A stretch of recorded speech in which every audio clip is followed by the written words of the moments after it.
Welcome back, everyone, to a quick recap of the Deadlock Fight Night number 15 for EU. If you didn't watch the show live, then you might have missed out on the fact that the patch dropped less than 24 hours before we actually kicked off our initial match, meaning we went from 4 lanes down to 3, and teams didn't have much time to practice. However, we're going to see how Pojilaya, Skumbriya, and Aegis Aurora can do, as they were the initial challenger match.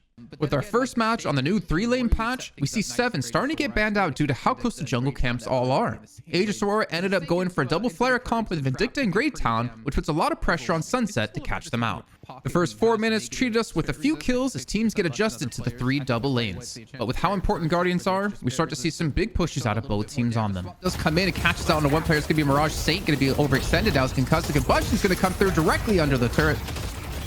Big stun, but it's still pretty dangerous here. Saint just had the health pool to come forward and be very, very aggressive.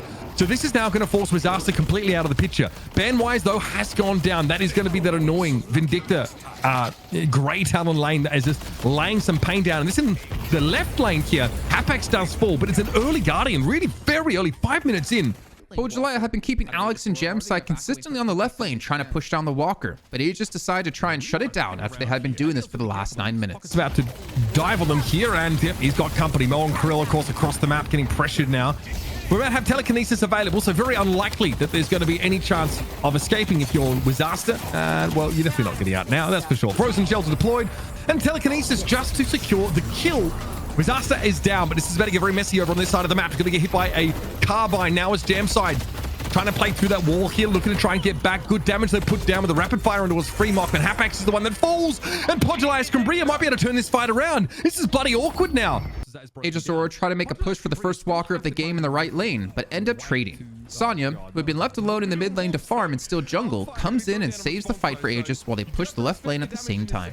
Effect, and might have been a telekinesis there. No, Jamside still has that one available. Either way, a little bit messy here for Aegis Aurora. Al comes on in, secures the kill, we'll say, on MXM. There's still more work to be done, and ABL is about to be frozen solid now. They do have big damage. I wouldn't put it past them, but no, they drop, and that is a 3-for-1 trade for Pojilaya Skumbriya.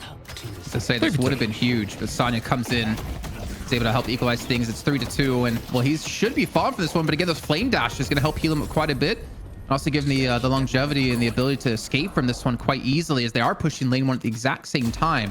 Off the back of the fight, Aurora sends it yet again down the right lane, picking up kills and the first mid boss of the match. To get some of the other ones, it's a little bit harder. You really got to break the base here. But Sunset goes down here. We're going to have a last stand. Use that again. There's just no time to make it happen. The sheer amount of burst damage on this Aegis Aurora team is disgusting. Between the two, sort of flyers. But then, of course, what we know that Lady Geist can put down, especially if she's going to make an essence swap happen. Much harder to access now for someone like Pojilaya Skumbriya. You've got to go down the tunnels, and they can be guarded pretty effectively. So this will be, for all intents and purposes, uncontested. With Saint getting caught out, Aegis decide to push on middle and right at the same time. Deathslam catches free mock out just as they were looking to set something up, and right onto the Walker is not where you want to be thrown. Another carbine loaded up here. It is unlikely there'll be any further pursuit. Another Walker picked up, though. Pojilaya Skumbriya now are down to only their mid-Walker. As upstairs goes Wolfie, pumps that Affliction here, trying to put their pressure down on Overseas. They're low, but they're looking to try and get away. Affliction tries to get big barrage connection around that corner, but will be denied it. Under it's Wolfie, should I say.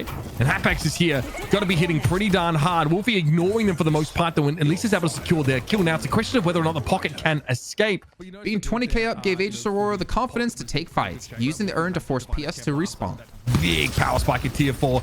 Biting Word, though, is going to be a bit of a problem here for Freemock. They may not have anywhere to go. They're going to swap Sunset, at least try and catch them through the time wall and get that silence. Wizasta will force Sunset, though, ultimately goes down. Freemock, by the way, still living through all of this. Amidst this, an urn has been picked up, and we're right over the turn in location. So Alex just slots that in, realizing that maybe the fight is not really theirs to win. Divine Barrier popped here as Alex is trying to get away. Slow ABL down at the very least now, and the Vindicta's a problem. She is chasing it. Overseas has the damage to bring Alex down. The Soul Lead now might be starting to get a little out of hand. The lead continued to grow for Aegis, but they were being very hesitant to use that advantage to push. I think if they had a kill on Sunset, they're going to look for the finish here. You see Sonya kind of eyeing him up, but you're just also still seeing like how scared Aegis Aurora are at the moment, but with the Frozen Structure coming out because Alex was caught out. That's a big component of their big wombo combo that they would have honestly needed to win this or to get it back into this game. Saint's going to fall as well, and the Owl's going to come through. Aegis Aurora, they're going to go on the warpath. Looking for farm, Saint gets caught out, and PS full commit to the fight only to lose and give Aegis Aurora the chance to take down VP once again in the finals. What do I mean? What do you mean normal? How's it normal? Happy babies? Bro, Statue, Mitch. you don't need to castrate someone to get rid of them infertile. Bro, oh, come on, man. That's crazy. Okay, well, let's get back to business here. You can see these charge shots are devastating. This is Pojilaya Skumbriya hoping to push out and maybe, yeah, fight for this mid boss if possible, but overseas is in a very powerful position. Tiny able to chase Wolfie down now. Oh, look at that. They come out fully healthy. Yeah, well, they've also a matter of wrapping up the game. We'll be able to bring up your in-game screen soon. By the way, ABL, about 40k souls on that Grey Talon. Tiny Sniper pretty close here. Aegis Aurora on the first competitive game, I guess I'll call it that, competitive game on this new patch. Now, to reiterate one more time, the patch happened less than 24 hours before this match kicked off, so I'm not going to judge any of the teams too harshly on how these results did play out. However, Aegis Aurora were able to win their chance to dethrone Virtus.pro once again in our championship match, so make sure you guys check that out. And also make sure you guys like and subscribe here to Locked In.